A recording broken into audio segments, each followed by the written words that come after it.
So if you all could just step up together. Okay. All right, Amy, can you first say and spell your first and last name real quick? Amy Hunter, AMYHUNTER. First, your reaction. You obviously got what you wanted on Friday and again today. How do you all feel as a team, and how do you feel personally? We're extremely grateful to the jury for listening to all of the evidence, applying the law. We're extremely grateful that justice was done in this case. And I know that, speaking on behalf of myself and also other members of the team, we're so grateful to all of the witnesses who came forward. It was an honor to work with them and to present this case for them. And we're so grateful to the police department for all of the excellent work they did, all of the brave first responders, all of the investigation that was done in this case, all of the evidence collectors. We're extremely grateful. Proud to stand alongside them. It seemed like in this case there were more witnesses than you would typically see in even a murder trial. Can you tell us a little bit about what that was like to prepare them to speak? And a lot of these people are still dealing with trauma of their own. We met with every single witness personally, and we talked to them and told them what they could expect. It was a lot more difficult than it was for others to be frank about what happened and honest in their feelings. And every time we spoke to them about it, I think you even saw it in their testimony, they relived the situation. So that's one of the reasons why we're so grateful that they were willing to share with us and with y'all what happened, and with the jury. You probably didn't need to put all of them on. I wonder what that thought process was like when you decided to do that. Each witness deserved to tell their own story, and that was very important to us. And we even met with them before we made charging decisions to find out which witnesses would be willing to speak in court and which ones wanted their names on their indictment. Not every person that was there had their name on the indictment, and there was a reason for that. You know, we heard a lot from the witnesses, you know, how their experiences were. We heard about his childhood. What we never heard, though, really was, we understood that the note showed a motive, yes, but nothing building up to that. How did you all reconcile where this all came from? No computer searches showing that he was radicalized. Nothing to indicate that this was building over time. How did you all reconcile the fact that this note seemed to come out of nowhere? Well, the note just seemed to speak for itself. The note said what it said, and then he did the actions that he did. Just because he didn't write down anywhere else or maybe speak with anybody else that we're aware of about what his plan was didn't mean that it didn't exist or that it wasn't coming from somewhere. Do you all ask yourselves why? Why did this happen? How did this happen? I think the defendant was pretty self-explanatory in why he did what he did on that day. So do you think the lack of memory was then sort of convenient revision on his part?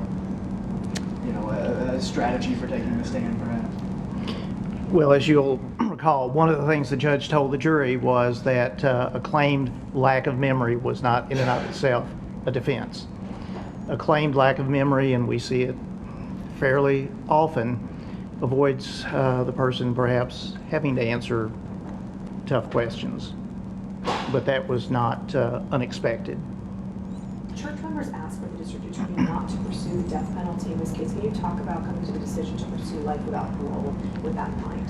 Right now, we're still, the sentencing phase is still ongoing, so it would be unethical for us to discuss anything about sentencing right now. We will say that we did meet with the family of Melanie Crow.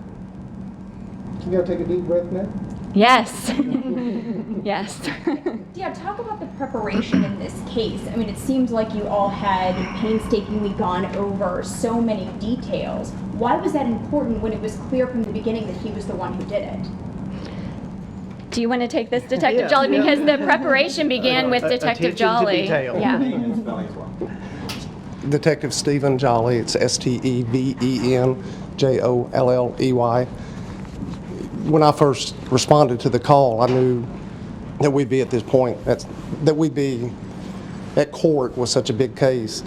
And because of all the victims that were involved and the seriousness of the crime, I wanted to make sure that from the very beginning that everything was documented very well and detailed, because I knew that it'd certainly be important during the court proceedings. You know, you all have spent a lot of time in court. I won't even try to put all the years together. But have you seen a defense like that before? At times she cried, there was a lot of going to the bench to talk to the judge. How did her defense or this experience in general compare to other cases that you've had like this? You've all been on high profile cases. I think every single case is different, and every time you walk into a courtroom, you may be expecting one thing and you may get a completely different thing. So that's really, every case is different, and we expected that. What did you think when Samson took the stand? I was curious as to what he was going to say, and curious as to if it was going to be different than what I knew that he had said previously to Detective Jolly. Because when did you all find out that he would testify? When he was called to the stand. Yes. The rest of us. Yeah. Was there something that specifically crossed your mind? Like, now I have a chance to question him directly? Was it the first time you were able to talk to him? Definitely, and it was disappointing when he still claimed that he had memory loss about it. It was convenient that he remembered certain things and convenient that he did not remember certain things. So I was disappointed that he wasn't honest, in my opinion, just because I felt like all of the victims in the case, certainly the family of Melanie Crow, and all of the people who you saw testify in this trial, I think that they deserved a full and complete answer from him if he was going to avail himself of testifying. So I was just hopeful that he would give that to them, and he did not. Because Detective, in the 2 hours, didn't you talk to him relatively quickly after? Did Yes. you get the memory loss answer that day too? I got mostly the same type of answers. He admitted to certain things, but then when it came down to really the more criminal aspect of it and the certain things he just didn't remember, or he said that he blacked out. So it was kind of the same thing as what we saw when he testified.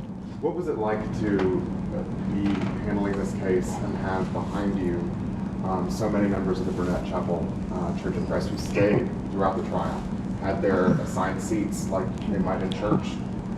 What was that like? That was support like would never believe. Just one thing, the sheer number, obviously, of people, the victims in this matter, but they were a family, and they came as a family, and they supported us as a family, and I feel like part of their family now, and I think always will. Yes.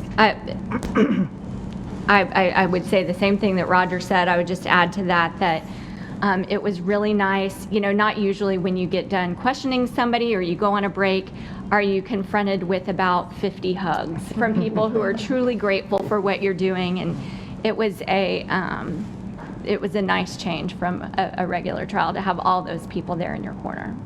What about appeals? I know that we are not even done with the sentencing phase, but we're hearing there's indications that a appeal will happen.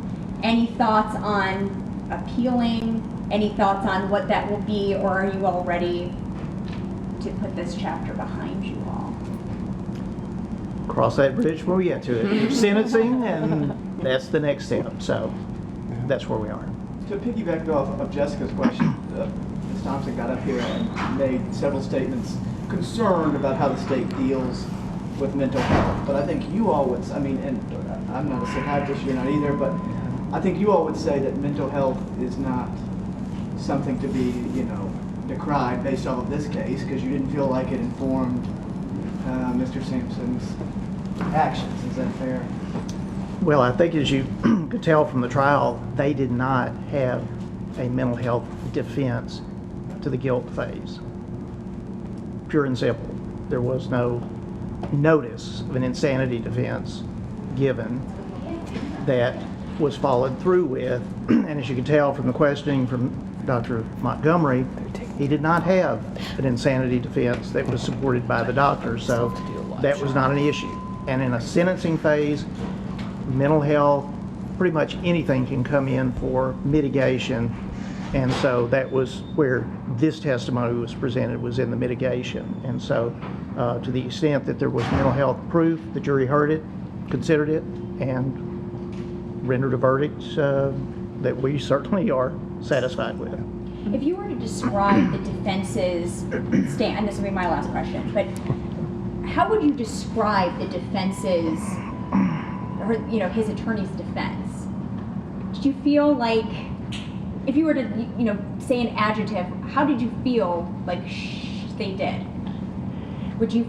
How would you describe their defense? Personally, I don't want to critique someone else. I've been a defense attorney, and I'm not sure I would want a prosecutor commenting about my defense.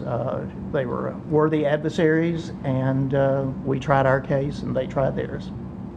To go back to the mental health, she said that Tennessee is behind in mental health and where it falls in defense and in legal proceedings. Would you say that this case is an example of that?